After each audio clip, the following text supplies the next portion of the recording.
Hi, and welcome here on pierosini.com, the wine show. And I'm really happy because today I can host you the next generation of legendary Rioja winery Artadi, which is quite famous, stands for high quality super wines. And we have Carlos, Juan, no, say your name, because for me it's too difficult. Carlos López de Lacalle. Oh, you're fine?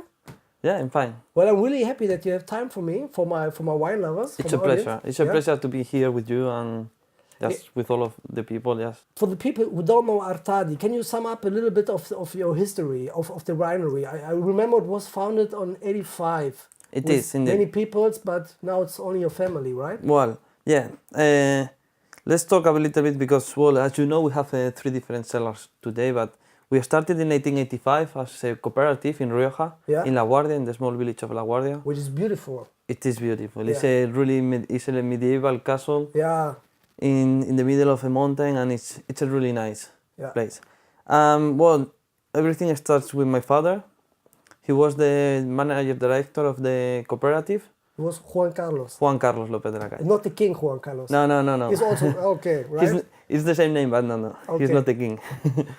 And, he was the manager director of this cooperative, and we produce the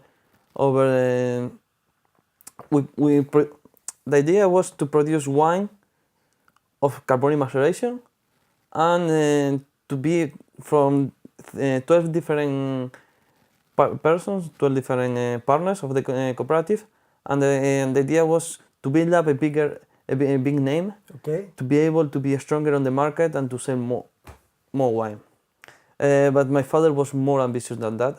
So, and he wanted, after pushing this name Artadi into the market, he started producing crianzas, aging the wines on barrels, making different labels. Well, the business became so ambitious that the cooperative disappeared, and we turned the cooperative into a private society.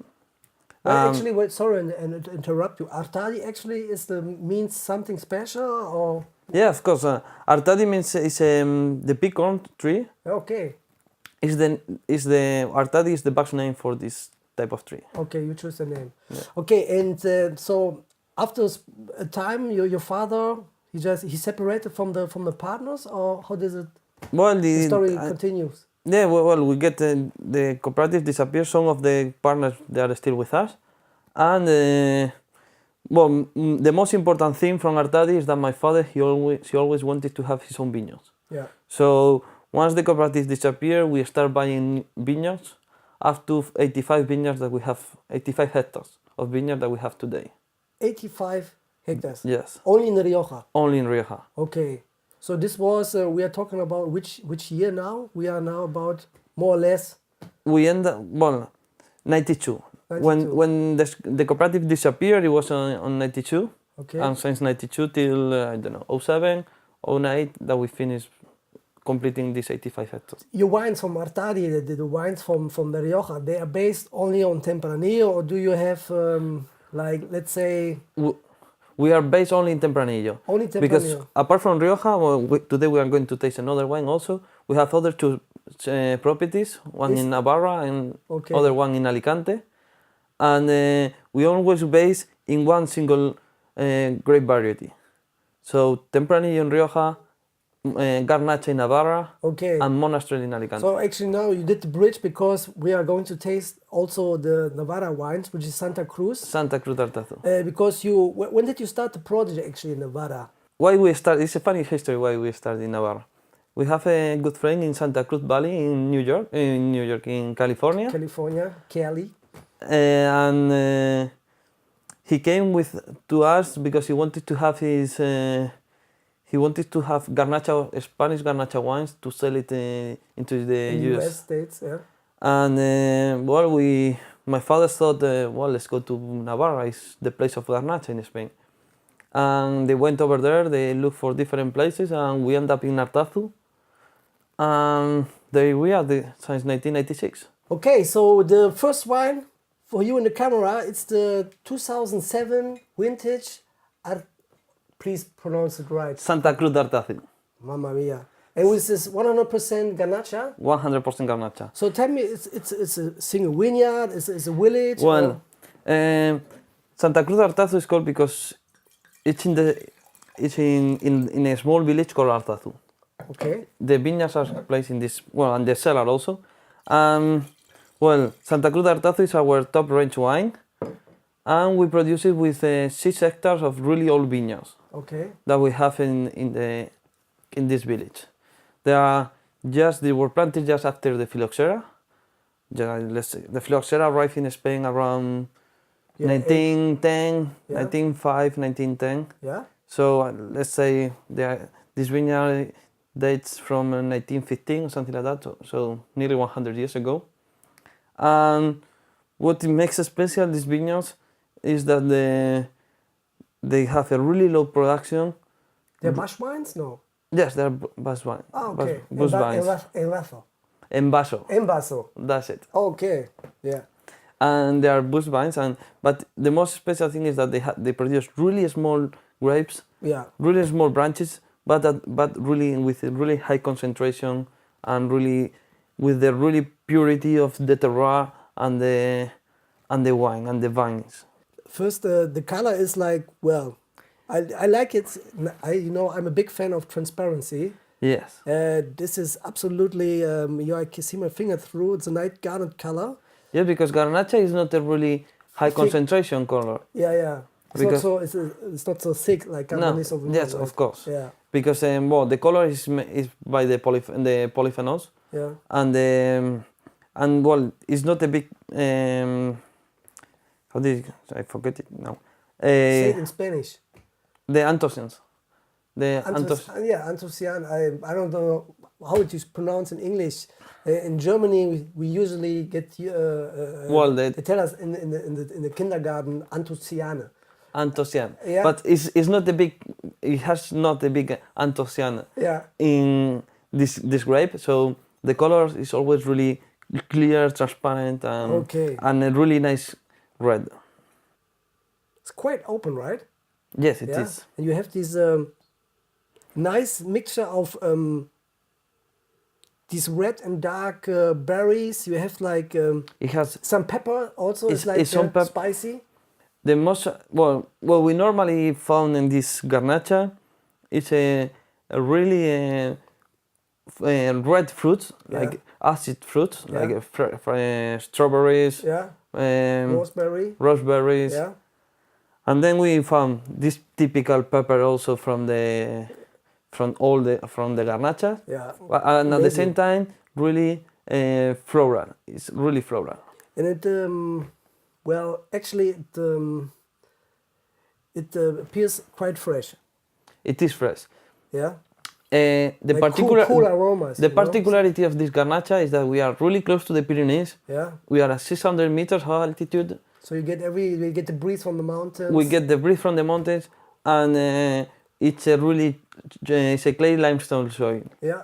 So we get a really fresh and really mineral Garnacha. Okay. We have, for example, just to give us a parameter, we have a pH of 3.3, which is like a total acidity of 7 grams per liter. So let's talk about like a Riesling here from the Rheingau or whatever. So quite high. It is high. Okay. And this is why you feel all these fresh aromas, all these mineral aromas. So stop talking. Now we have to taste it. Wow.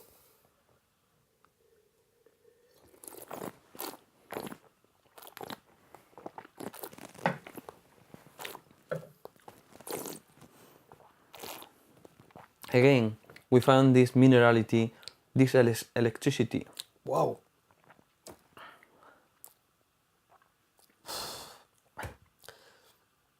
Well, this is really.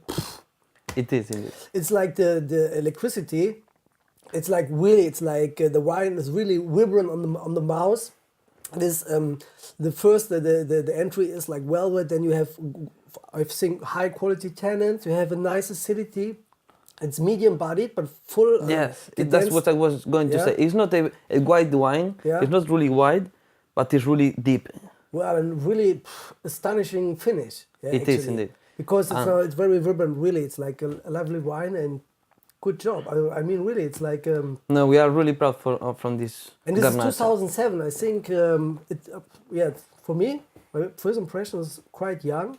Still need some time to age, or can age actually also. Well, compliments for this wine actually. Thank you. Well, we are heading now to the next one, to the Rioja wine. Yeah, do you say Riojano?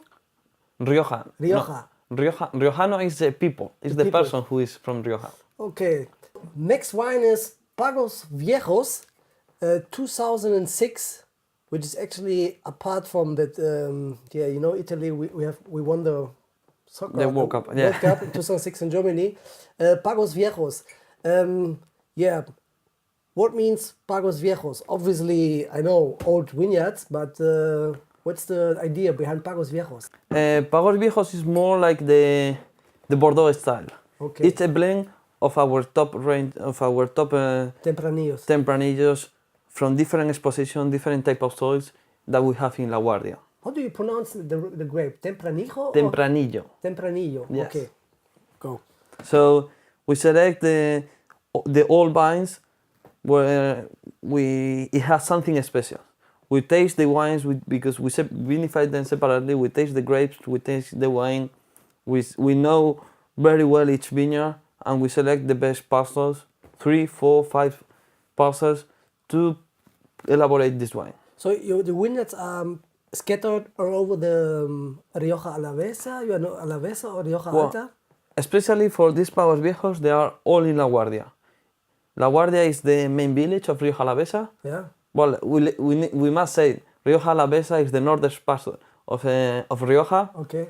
Is north to because there is a river they call River Ebro who pass by Rioja, and we are on the north side of the Ebro River, next to the Sierra Cantabria mountain. Laguardia is the main village of this region. Well, this is from the color. Well, it's deeper. Yeah. Yes, Tempranillo is a deeper color. Yeah, absolutely. It's more like some. Let's say Merlot or whatever. Yeah. Nice color, and it's so. Yeah, it's blossoms also. It's really open, like the Artazu. Tempranillo, but a little bit more laid back. I think that Artazu is more like it's more like the Indians putting the frecce. Yeah, I see. Yeah, this one is more like the laid back, it's more the gentle one. It's more gentleman. Yeah. I must say that Tempranillo is a really elegant grape. Yeah, can imagine. What I can imagine, I would agree, because this wine shows great elegance also. I'm good. Yeah, just but it's not showing so off. It's like really decent, but it's full of complexity. Full of complexity. We get a more ripened fruits. Yeah. We get this mint Mulberries, aroma, these balsamics, which are really typical from the Tempranillo. And then it's a really complex wine. I mean. Okay, let's taste them.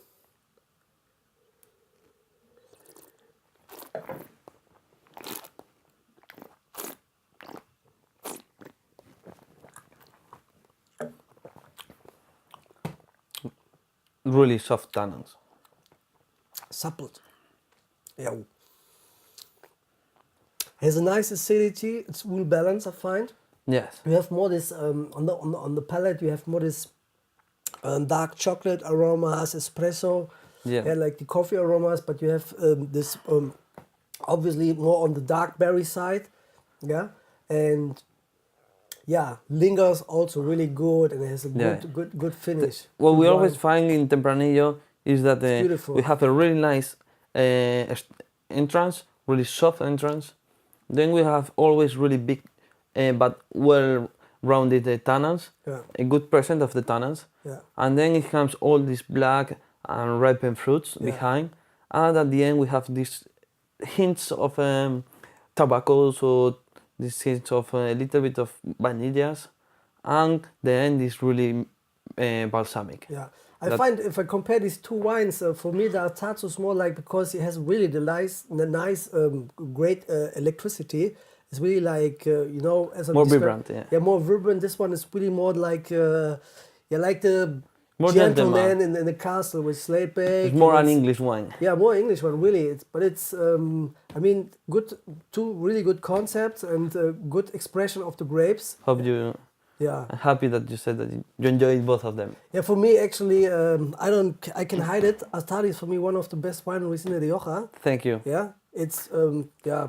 Well, we try always to express what the terroir gives us. Yeah. For us, the most important thing is not the vineyard. It's not the cellar. I mean, for us, to produce a quality wine, we need to have a great grape, a good vineyard, a balanced vineyard, a vineyard that we respect the environment, and the vineyard always give us his best expression.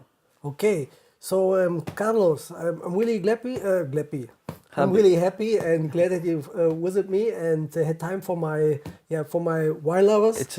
It's been a pleasure. Okay, I hope you and me can see us together back in the next clip.